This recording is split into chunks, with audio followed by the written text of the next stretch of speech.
Hola, en este video les vamos a hablar acerca de lo que vienen a ser los lobos temporales, en el cual vamos a hablar mi persona, Samara Álvarez y Dayana Correa. En este video vamos a acotar lo que viene a ser la anatomía, las subdivisiones y las conexiones que tienen los mismos, y a su vez también algún trauma o trastorno que se da cuando se lesiona uno de estos lóbulos. La anatomía dice: el lóbulo temporal comprende todo el tejido situado por debajo de la cisura del cirbio y por delante de la corteza occipital. Las estructuras subcorticales del lóbulo temporal son la corteza límbica, la amígdala y la formación del hipocampo. Como podemos observar en esta maqueta, aquí observamos lo que viene a ser el lóbulo temporal. Como podemos observar, dice que están divididas por 10 áreas.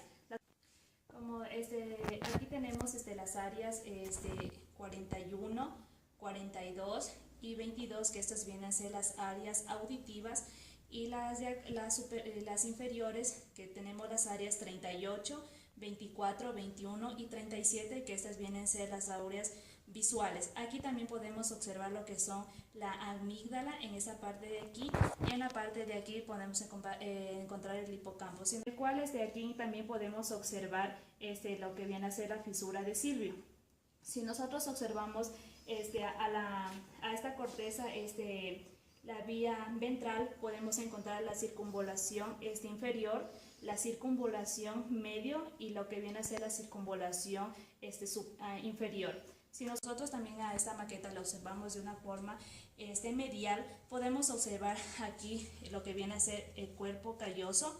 En ese de aquí encontramos el uncus, en ese de aquí el fusiforme, en esa parte de aquí el hipocampo, y en la parte de aquí tenemos la circunvolación temporal inferior. Cabe recalcar que también la cisura de cirbio contiene el tejido que forma la ínsula, que incluye la corteza gustativa y la corteza de asociación auditiva. La corteza de la superior temporal es multimodal, ya que recibe aferencias de las regiones auditivas como también visuales y somáticas. Otras regiones polimodales, como son frontales y parietales, y de la corteza polilímbica. La región temporal media abarca tanto la amígdala y la corteza adyacente, el hipocampo, la corteza circundante y la circunvolación fusiforme. Con las conexiones podemos observar en estos gráficos que tenemos una vía sensitiva jerárquica, en el cual aquí tenemos lo que es la fisura de cirbio. Aquí esta área de aquí son auditivas y las áreas de acá son las áreas visuales. Dice que son conexiones que se originan en las áreas auditivas y las áreas visuales, que son las secundarias y primarias en el polo temporal. Las proyecciones forman, tanto estas proyecciones que podemos aquí ver, son auditivas y visuales. En lo que viene a ser una vía auditiva dorsal, se dirige desde las áreas auditivas hacia las áreas de la corteza parietal posterior. En de aquí tenemos una vía polimodal, en el cual podemos observar que son unas proyecciones en la descripción acerca visuales auditivas. En las que tenemos aquí tenemos proyecciones temporales medias. Como podemos observar, estas proyecciones son las áreas visuales y en la región y auditivas. En lo que vienen a ser las regiones temporales medias, estas olímbicas se dirigen a la corteza pirreal, y también luego a la corteza torrínea, y forman en lo que viene a ser el hipocampo y la amígdala. De aquí tenemos una proyección del lóbulo frontal. Como podemos observar en esta gráfica, van desde las vías asociativas, como podemos observar aquí, hasta el lóbulo frontal. La teoría del funcionamiento del lóbulo temporal, cabe recalcar que el lóbulo temporal no tiene una función unitaria, ya que contiene la corteza auditiva primaria, la corteza auditiva y visual secundaria, y la corteza límbica, y la amígdala y el hipocampo.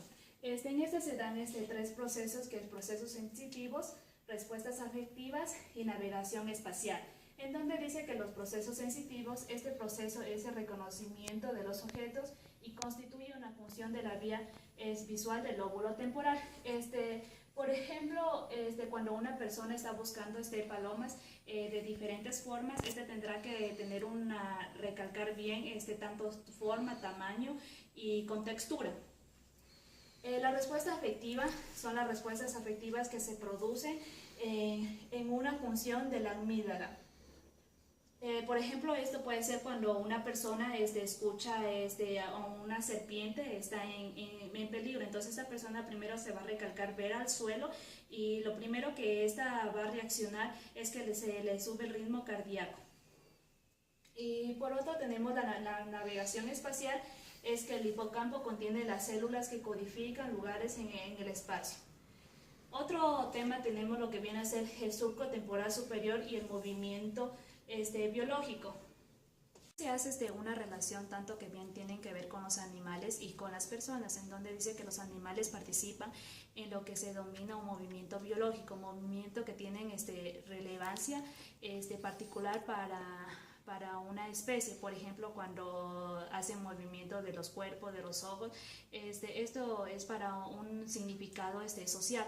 Por ende, dice que el surco temporal superior analiza esta clase de movimientos. Mientras tanto, que dice que los seres humanos han demostrado que la circunvalación temporal superior es activada por vocalización humana como por secuencias melódicas, es decir, cuando estas personas escuchan alguna melodía, alguna voz familiar, el lóbulo temporal se va a activar.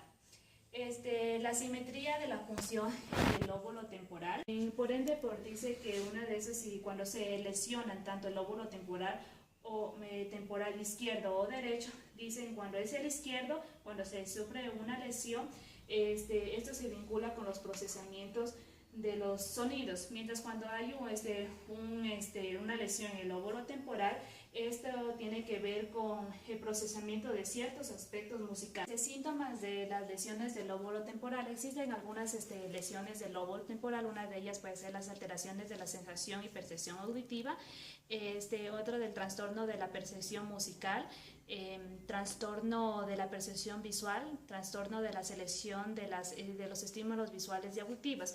Yo les voy a hablar acerca de un trastorno de la percepción auditiva, estos que están dentro del área 40, 41 y 42. Dice que el daño de la corteza visual o somática permite conducir que una pérdida de la sensación constituye de modo que es razonable. Por ejemplo, supone que el daño lateral de la corteza auditiva produce sordera cortical o ausencia de actividad nerviosa auditiva.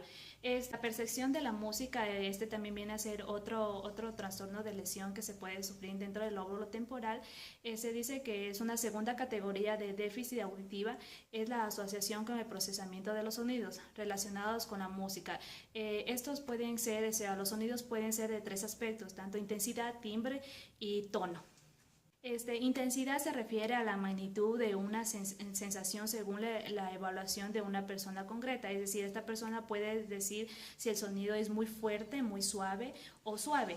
El timbre se refiere a la característica distintiva de lo que viene a ser el sonido, y el tono se refiere a la posición de un sonido en una escala musical según la evaluación del oyente, es decir, ese puede ser muy fuerte o muy bajo.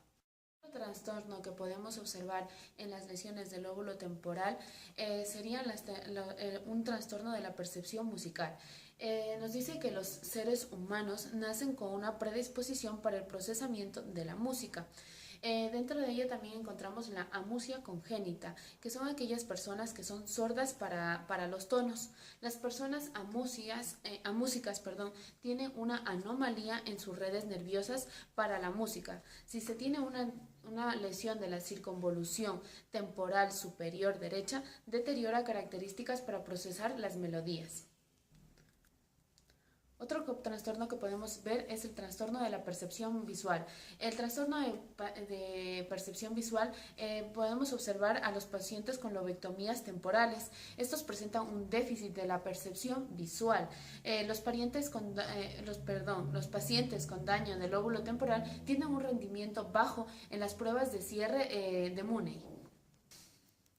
Siguiendo con lo que estábamos hablando sobre el trastorno, también encontramos aquí el reconocimiento facial y movimientos biológicos, que nos dice que la lesión del lóbulo temporal derecho, estos perciben anormalmente los rostros, por lo tanto tienen un déficit en el conocimiento y recuerdo de rostros, fotos, imágenes que tienen las personas.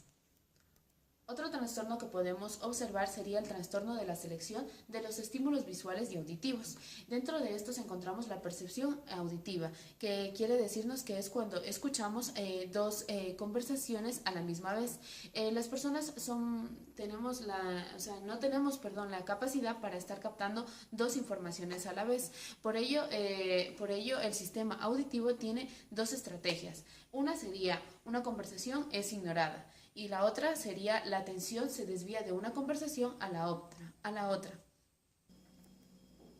En lo visual ocurre lo mismo, lo parecido a lo auditivo, ocurre lo igual, es decir, concentramos nuestra atención a una parte de una imagen. También diremos que aquí está la atención selectiva de los estímulos auditivos, que se pueden evaluar mediante la escucha dicótica. Por ejemplo, si se tiene una lesión en el lóbulo temporal izquierdo, no se recuerdan las palabras. En cambio, dice, si se presentan dos estímulos visuales diferentes de manera simultánea, uno, dice, en el campo visual, el daño del lóbulo temporal izquierdo, el izquierdo deteriorará el recuerdo del lóbulo temporal derecho. En cambio, si la lesión ocurre en el lóbulo temporal derecho, va a deteriorar ambos lados, ambas imágenes de los dos lóbulos. Ahora hablaremos sobre la organización y la categorización. Un ejemplo para que puedan entender. Si una profesora les dice manzana, ratas, verduras, la persona intentará organizar estas palabras en categorías. Las manzanas, peras, las pondrá en frutas, perros, gatos los pondrá en animales. Entonces lo que nos dice es que la categorización hace posible comprender oraciones complejas y extensas. También nos dice que los pacientes con lobectomías temporales izquierdas tienen limitada su capacidad para categorizar palabras, dibujos, oraciones extensas, etc. Otro apartado que vamos a hablar es el uso de información contextual. Lo que nos dice lo vamos a explicar con un ejemplo. Cuando, por ejemplo, estamos en París y encontramos a una persona que nos es familiar, el rostro, y no sabemos quién es, si después nos explican el contexto donde hemos visto a esa persona, por ejemplo, es nuestro vecino, a eso se le llama un contexto. Y también existe el contexto social. El contexto social nos dice que una persona se va a desenvolver diferente en su territorio familiar, no se va a parecer a lo que sería con sus amigos. Entonces todo esto se conoce como fuera de contexto o como contexto social. También hablaremos sobre otro apartado importante, la memoria. Nos dicen que en la memoria se encuentra el neocórtex temporal, que este neocórtex temporal es importante en las funciones de la memoria. Nos dice que la lesión del lóbulo temporal izquierdo causa trastornos en la memoria. En el recuerdo del material verbal, como los cuentos cortos, por ejemplo. También están las lesiones del lóbulo temporal derecho, que dificultan el recuerdo del material no verbal, y un ejemplo sería los dibujos geométricos. Y por último hablaremos sobre la evaluación neuropsicológica de las lesiones del lóbulo temporal. Aquí podemos ver algunas pruebas como son palabras y melodías dicóticas, anomalías de dibujos de Mann-Hill, escala de memoria de Wechsler, figuras complejas de Rey y fichas. Cada una cumple una función. Palabras y melodías dicóticas tiene como función la capacidad de procesamiento auditivo. Las anomalías de dibujos de Mann-Hill está destinado, en cambio, su función es la capacidad de procesamiento visual. La escala de memoria de Wechsler es para la memoria verbal y las figuras complejas del rey son para memoria no verbal y las fichas para el lenguaje. Aquí les tengo un ejemplo sobre las figuras complejas de rey. Este ejemplo, este es el dibujo que nosotros les pondríamos, por ejemplo, al paciente y le diríamos que lo dibuje primeramente él. Y luego le quitaríamos ese dibujo y que él recuerde otra vez nuevamente el dibujo primero que le hemos dado. Entonces, en eso consisten las figuras complejas del rey. Gracias.